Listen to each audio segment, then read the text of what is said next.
गरीबों को प्रधानमंत्री आवास योजना के तहत फ्लैट सिस्टम के तहत घर उपलब्ध कराने का सपना शासन स्तर पर बजट के अभाव और नगरपालिका की लीट लतीफी के चलते अब भी अधूरा पड़ा है। आलम यह है कि फ्लैट बुक करा चुके हितग्राहियों के खातों से बैंक की किश्त भी कटना प्रारंभ हो गई, तो वहीं अब तक नगरपालिका ने हितग्राहियों को उक्त फ्लैट हैंडओवर भी नहीं किए हैं। ऐसे में 23 जुलाई को एक बार फिर फिल्टर प्लांट के पास बने इन आवासों की स्थिति काफी भयावह नजर आई, जब अपने रौद्र रूप में आई वैनगंगा नदी ने आवास योजना के इन आवासों को पानी ने पूरी तरह से डुबो दिया। शहर के वार्ड क्रमांक 1 स्थित फिल्टर प्लांट के पास प्रधानमंत्री आवास योजना के तहत नगरपालिका ने वर्ष 2016-17 आवास बनाने का काम शुरू किया था, लेकिन प्रारंभ से ही योजना विवादों और लेट लतीफी की परिचायक बनी रही। यहाँ अलग अलग कैटेगरी के मकानों का स्ट्रक्चर तो बन गया, लेकिन आवासीय क्षेत्र में मिलने वाली सुविधाओं को लेकर नगरपालिका लगातार उदासीनता बरत रही है।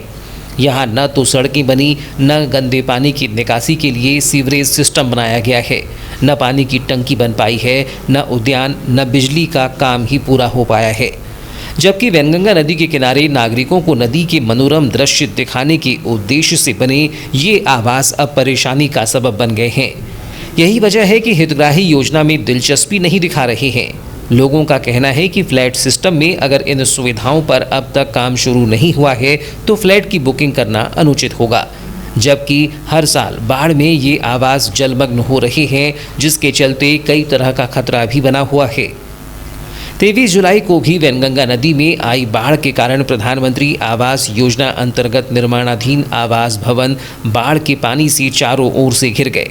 हालांकि ऐसा पहली बार नहीं हुआ है। वर्ष 2019 से लगातार ये आवास बाढ़ से चारों ओर से घिरते हुए आ रहे हैं, जिसके चलते नागरिकों का मन इन आवासों से बदलते हुए नजर आ रहा है। एक जानकारी के अनुसार लगभग 55 करोड़ रुपए के इस प्रोजेक्ट में इन 8 सालों में केवल 20 से 30 करोड़ का काम ही पूरा हो सका है।